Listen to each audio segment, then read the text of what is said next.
summer reading. I think we are picking the book tonight to kick off summer reading that has the most beautiful cover of all the books coming out this summer. And we did say this summer, every book for summer reading literally has the word summer in it. So I kind of like this trend, it's fun. So anyway, everybody, please welcome Brooke Lea Foster. This is going to be a really fun discussion. Thank you. And she's going to talk about the book for a few minutes, and then obviously at the end, if anybody has questions, feel free to ask them. Thank you for coming. Oh, Fighting the traffic. yes. No, thank you so much for having me. I'm so excited to be here. So it's funny you mentioned the summer being in all the books, right? Being the title of all the books right now, because let me tell you, when you're trying to come up with titles for books these days, there are a lot that have been taken, and it's hard to come up with another title with summer in it. But we managed to come up with All the Summers in Between, in part because what the book is about. So All the Summers in Between is about two friends who meet in 1967 at the age of 20 out in Eastern Long Island. They're in East Hampton. They get close really, really fast. I often say that they are sort of broken-hearted young women when they meet. One is a wealthy city girl who comes out to the Hamptons to be with her media star parents, but she's very lonesome. They don't have a lot of time for her. And the other one, Thea, is more of a local hardscrabble girl whose father is her stepfather is a plumber. Her mother passed away a year ago, and she's being forced to take care of her little sister. So with that in mind, with that being their background, they meet up and they get close really fast. It's one of those friendships where you sort of don't know where one begins and the other ends. And then something tragic happens between them later in the summer, and they grow estranged, and they don't speak for 10 years. And the book literally begins when Margot, the wealthy city girl, sails back into her life on this beautiful teak sailboat in Gardner's Bay, and presents herself, and they're sort of forced to reckon with this secret past. It's a book about the one that's got away, that sort of comes back into your life, and you're trying to figure out if you're actually good for one another and want to still be friends. But they also are forced to reckon with how far they've come as women and how they haven't come that far at all, the 1960s to the 1970s, which I'll talk a little bit about later. But I came up with this idea for this book because I was on vacation with my family in Maine, which is really funny because I set the book in East Hampton, right? But I was on vacation with my family in Maine, and we were staying in this hotel on the water, and it had one of those services where you could take a little Boston whaler into town to have dinner. So we, of course, got on the boat, my husband and I and the two kids, and we were puttering across the harbor, and I looked up and saw this very lovely but very modest Victorian gingerbread house up on a grassy hill. And there was a young mom outside hanging laundry on a line and a little girl doing cartwheels at her feet. And it was just such an old-fashioned image. It just brought me back in time. I think Maine has a way of doing that. You kind of get back to nature, and the architecture is so old there. And I always get so inspired when I'm in Maine. But as I was looking at that, this beautiful shiny teak sailboat kind of sailed into the frame, and it was so weird because that was all it was. But I could see immediately two friends, and I could just see this young mom, her life not kind of being where she thought it would be, and then this glamorous friend on the sailboat. But that's all I had. But I went home, and I remember we were driving home on 95, and we went over the bridge, when you're leaving Maine and kind of getting into Portsmouth, New Hampshire, and I turned to my husband, and I said, oh my gosh, I think I have an idea for my next book. This is my third novel, by the way. And then, of course, the kids in the back seat are like, putting their predictions in of what should happen, like aliens come in from outer space and kidnap the friends, and one morphs into a robot and all these things. And I'm like, no, that is not what's happening, but okay. But anyway, I went home and I started working on it, and little by little, I started developing those characters, and I started to see them with a lot more clarity. So I decided to move the book to Eastern Long Island for a couple of reasons. One, I grew up out there and I love it out there. It's kind of like how you all feel about Point Pleasant Beach, right? You have a very strong connection to this area, and it lives inside of you, and that is Eastern Long Island for me. But also because from growing up out there, beach towns are really fabulous places to set novels because there's so much tension between the haves and the have-nots. Ugh. There are the people who can afford to live in these towns, and then the people who work in the service industry in these towns. And I think a lot of times, at least out on Eastern Long Island in the Hamptons, there's a lot of misunderstandings. There's a lot of assumptions made, And I've always been interested in those tensions that arise. I think in part because my family, a lot of my dad's side of the family lives year round out in Montauk, which I think all of you know is the easternmost point of the Hamptons. And we were sort of townies out there. We were, I remember being a kid and having my nose pressed to the glass, going through the towns with all the beautiful privacy hedges and the fancy houses, and just kind of thinking, who gets to live here? And then listening to my aunts and uncles complain of people in fancy sandals pushing in front of them in line, and people had on both sides really complaining. And when I became a journalist and got out into the world and started interviewing people from all walks of life, what I realized is that we're all the same. We all have baggage, we all have sorrow, and some people just live in much nicer houses, right? So, but anyway, so that's one of the reasons why I love the Hamptons. I wanted to set this book in the Hamptons. But also because I have all these great stories that have been passed down to me from my parents who met out in Montauk in the early 70s. Andy Warhol used to throw these epic parties out there in an estate up by Montauk Point. And my dad's band allegedly played at one of those parties. The Rolling Stones were, camped out at the Memory Motel, which is a really dumpy motel in the middle of Montauk, and my mom would tell stories. It's terrible, absolutely terrible. And my mom would tell stories of kind of scoping them out as a teenager and working at John's Drive-In, and so a lot of their stories lived within me. But I also, because I write historical fiction, did a ton of research to kind of figure out what it was actually like in the Hamptons in the 1950s and the 1960s. So I should say that my second book, Onjin Lane, was also set out there, but in Southampton and in 1957. So the research had to go a lot deeper for that book, just in terms of what it was like out there, because it was incredibly different. By the time we get to the late 70s, you're creeping into the early 80s when the Hamptons get completely overdeveloped. But back in the 1950s, people were telling me, I interviewed local historians, I interviewed people who were summering out there at the time, and people were just telling me the most fascinating things. Like, for example, Route 27, which is the one, main road that snakes through all the little towns, that there were portions of that road that when you looked out, you could actually see the ocean, which is over potato fields, which is really hard to believe considering now it's all the privacy hedges and fences, beautiful picket fences and homes that I was talking about. The other thing is there was a really strict dress code out in Southampton in the 1950s. Someone told me the story of when her mother went to pick up steaks at a butcher in town, and she pulled up her car and hopped out in her hot pants and tank, and was about to open the door, and an officer tapped on her shoulder and said, ma'am, you're gonna have to go put on some clothes or I'm gonna have to give you a summons. Yeah. So it was a very, very different place, and it was much more bohemian than it is now. There were so many more artists and writers out there. People told stories of Truman Capote going to Bobby Van's and sitting at the bar and having a drink. The potato farmers gathering at Candy Kitchen in Bridgehampton on the corner and talking about the latest yield and going to Agway. So I just love the idea of bringing that all to the forefront. But with all the summers in between, it's the 60s, it's 1967 and 1977, and I chose that timeline rather than the 1950s to set these two friends, because women were in such an interesting place in those years. So when you look at the 1940s, women, they all went out to work, right, when men went off to war. So they did all these jobs that they were never doing before. And when men came back, they were suddenly forced back into the home, and it's all those, stereotypical ideas we have about women at the time, putting on kitten heels and beautiful dresses and coiffing their hair and going out and grocery shopping.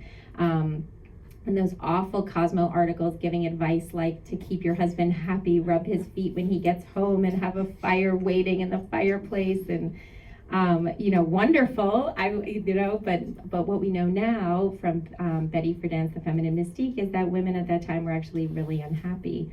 And so by the time we get to, that kind of creeps into the early 60s, but by the time we get to the late 60s, women are in a very different place. Women are now riding this wave of optimism. Women are marching. The National Organization of Women has been formed.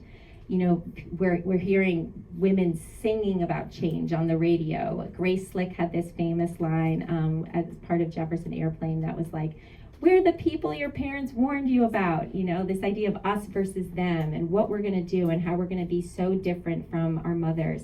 And so I wanted my two characters to be set in that time and to be riding that wave of optimism. And I have them working at a record store in East Hampton, a fictitious record store that didn't exist then. People bought their albums at a pharmacy out there at that time. But I thought it would be fun to put a record store in town.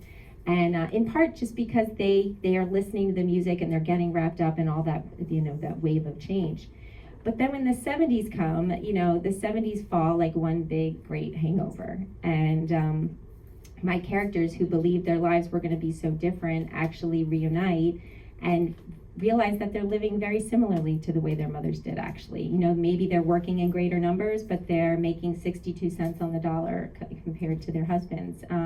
The Equal Rights Amendment has a sex discrimination clause, but no one's enforcing it, right? So we remember these times now. It even creeps into when I was born. And so I love the idea of these two characters having such big dreams and big hopes early in their life at age 20, and then reuniting at age 30 and looking at each other and thinking, what happened? What happened to those dreams and why did we let go of them? And coming into each other's lives is really a trigger for them, and they start to wonder maybe their lives should have looked differently, and maybe there's something they can do to change that. So like I kind of hinted at, I'm a journalist. I was a journalist for 20 years, and I wrote all nonfiction, narrative, creative nonfiction articles. So those articles you see that are 6,000 to 8,000 words in magazines. I loved doing it. I would spend 2 months at a time with the people I was writing about. And I always dreamed of writing a novel my whole life, but I had never had an idea that really stuck with me. I was the kind of person that would go into bookstores and really, truly run my hands along the covers, just dreaming of someday coming up with a story of my own. And when my little one, I have 2 kids, 14 and 9, and when my 9-year-old was 1, we were on vacation in Martha's Vineyard, and I was looking through a glossy real estate magazine, those magazines that you flip through and kind of daydream about buying those like $15 million houses that you can't afford. And I saw this ad for this one house called The Swindle, and it had this really interesting storied past that I won't get into, but it gave me an idea for my first book. And what was so fascinating, and at the time I thought I was crazy, but since I've talked to other authors and it's very common, is I started seeing these characters everywhere on the island. I knew it was going to be about a young nanny on the island, and I started seeing her ride bikes by at State Beach, and then I started hearing conversations at Flying Horses Carousel, and the story started developing very quickly in my mind. And I had said to my husband, you know what, I think I have to go for it and give this a try. And that book ended up taking me 4 years to write. I had a draft done very quickly that I was then workshopping, and after 2 years, I sent it out to 15 agents, and all 15 agents asked for a copy of it. So I thought, oh wow, I'm doing pretty good, I could write.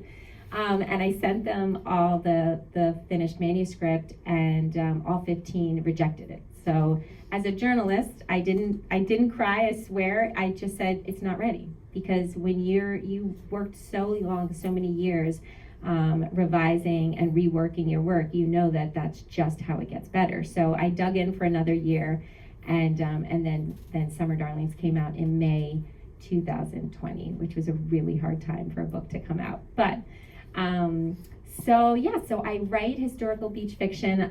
My books are always set at the beach, but they have teeth to them. They are not super light. There's always darker themes kind of running through them.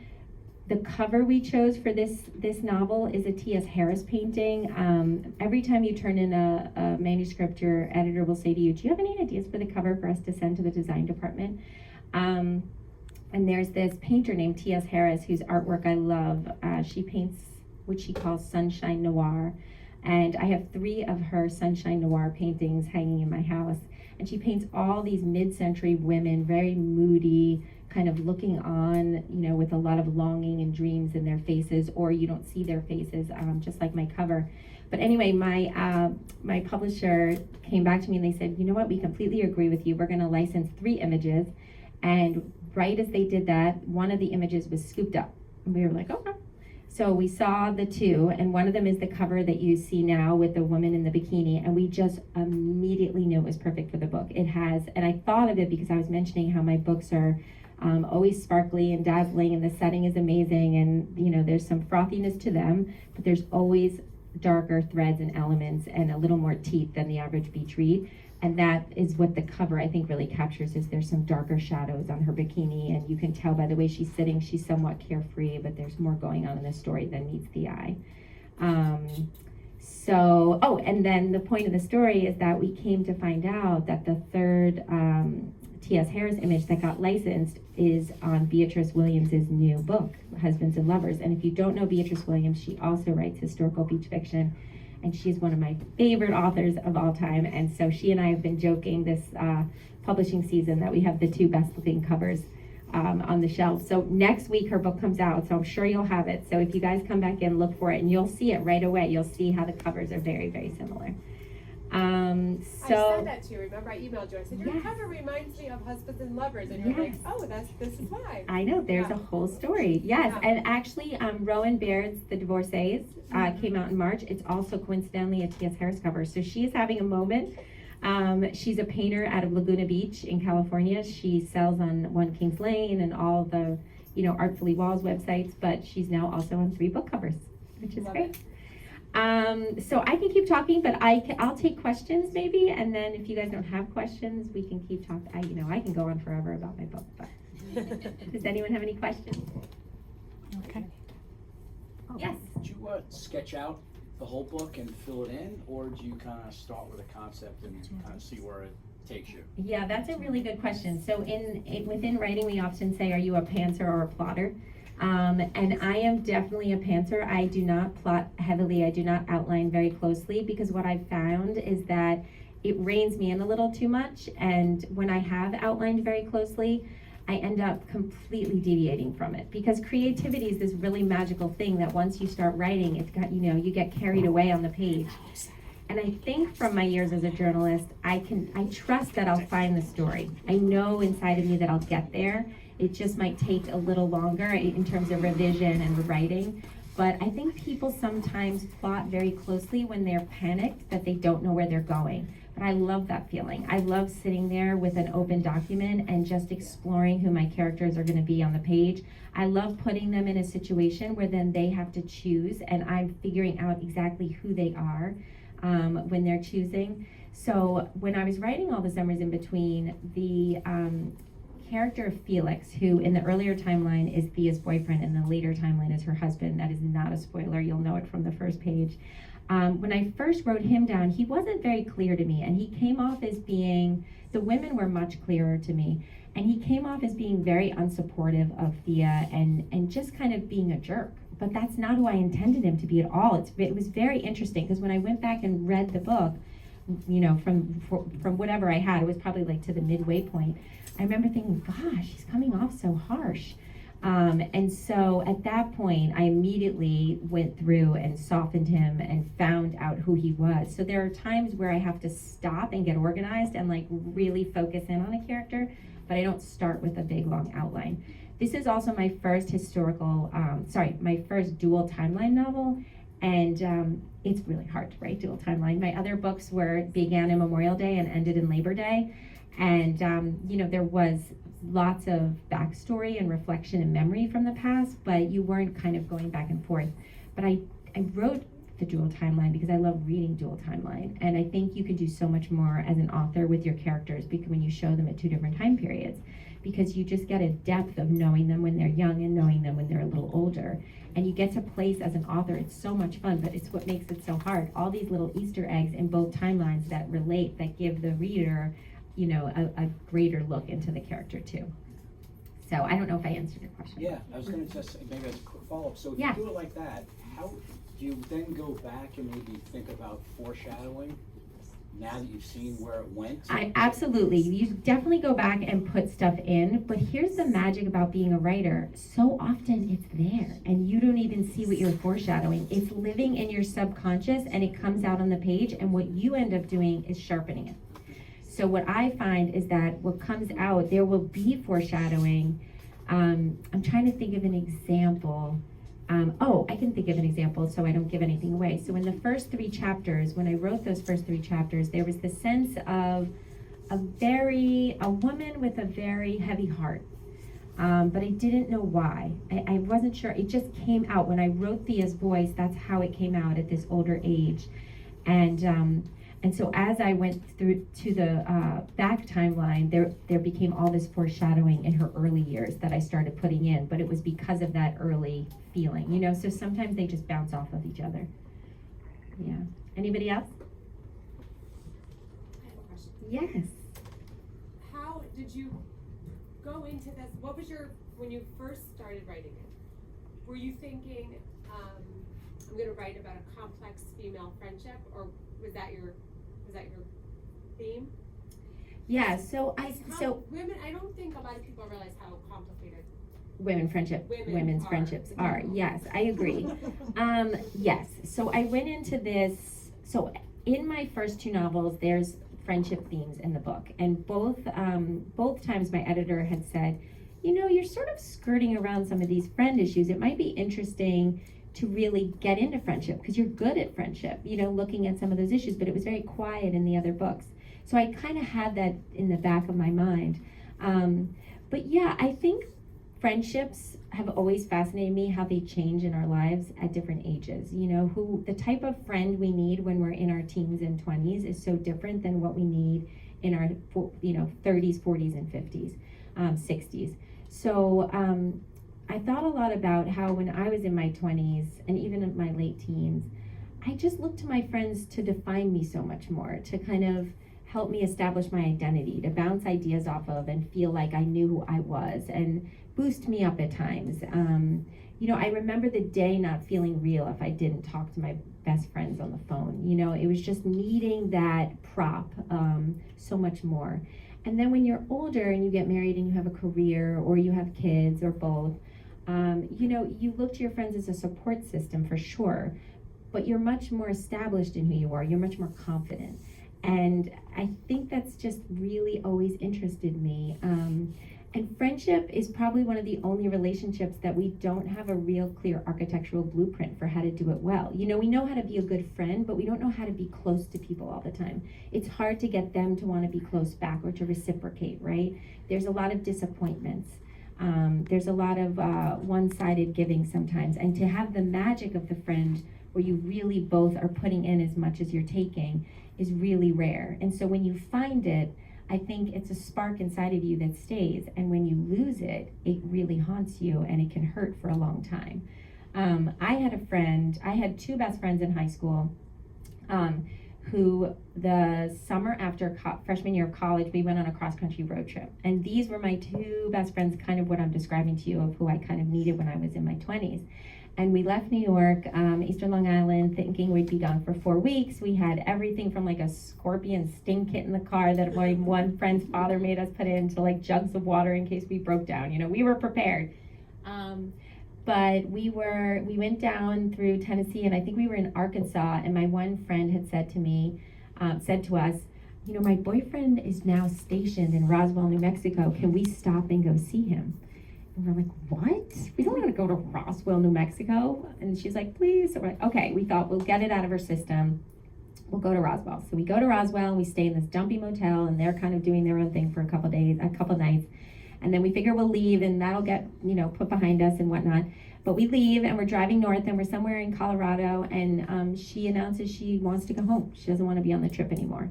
And my friend Karen and I were just devastated because we thought, oh my gosh, do we not mean to you what you mean to us? Like, it was just such a moment. And I remember at the time my friend Karen saying, well, let's just drop her off at the Denver airport and like, we'll keep going. And I don't know, we get on planes like buses today, but back then it was still kind of a new idea that you just hop on a plane at any given moment. And I remember thinking to myself, if we put her on a plane, we're never going to speak again. And so we ended up driving back to New York like a week after it was horrible. And the craziest part is that when we got back, we didn't speak. So we lost touch anyway. And so we did reconnect and over the years, and there's no ill will, and she married the guy and they had kids, and it was a very happy story. But the point of that is that always sort of haunted my other friend and I, Karen and I, and we would, get together as adult women with our kids swimming in the lake where she lives up in New Hampshire, and we'd always just kind of say, what happened? It haunted us. And so I like the idea of exploring that, of a friend that got away coming back into your life and you trying to figure out, are you good for me? Are you bad for me? Do I want you back? but also reminiscing and having that magical feeling of being with an old friend and having them know you in a way that, you know, you don't think anyone in your life currently knows you. You know, our childhood friends hold a special place in our heart because they knew us when, right? So, yeah, so that's a little bit why I focused on friendship. Anybody else? Yeah. So as far as the personalities of the two women that are in the book, Yeah. after you just told the story, do you pass that along? Like, are their personalities or like little like issues that might have happened?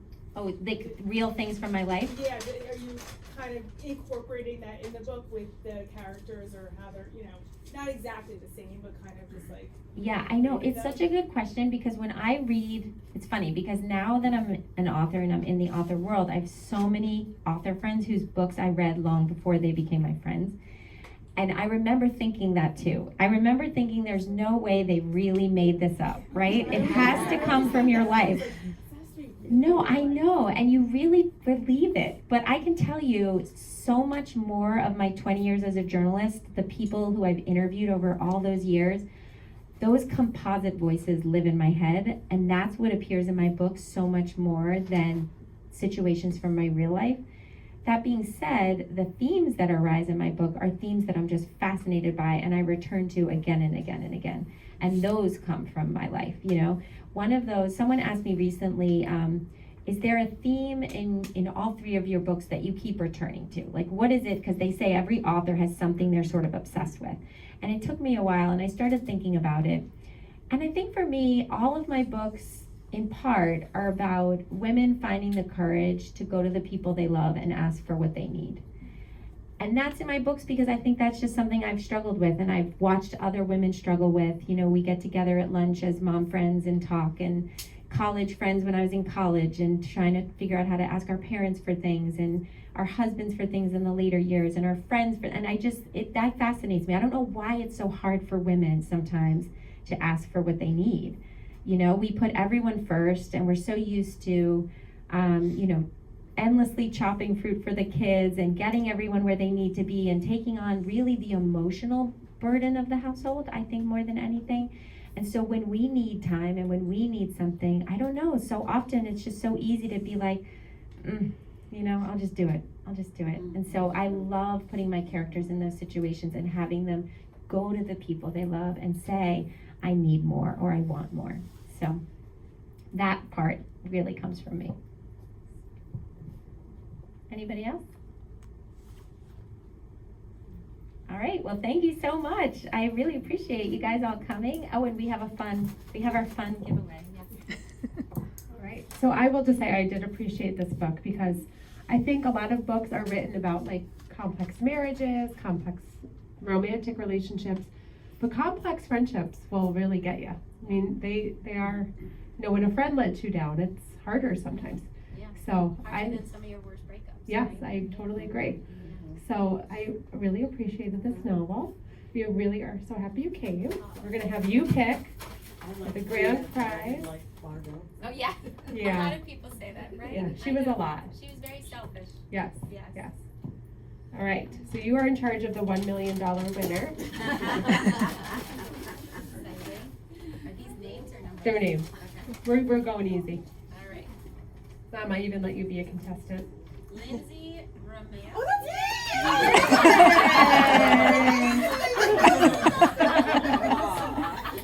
Well, we're happy you won because, you know, we've got a good example of good female friends over here. These two are good friends. You win $1 million. This is gonna break them up. It is. We share everything. Yeah. It's not husband. It's a It's not really $1 million.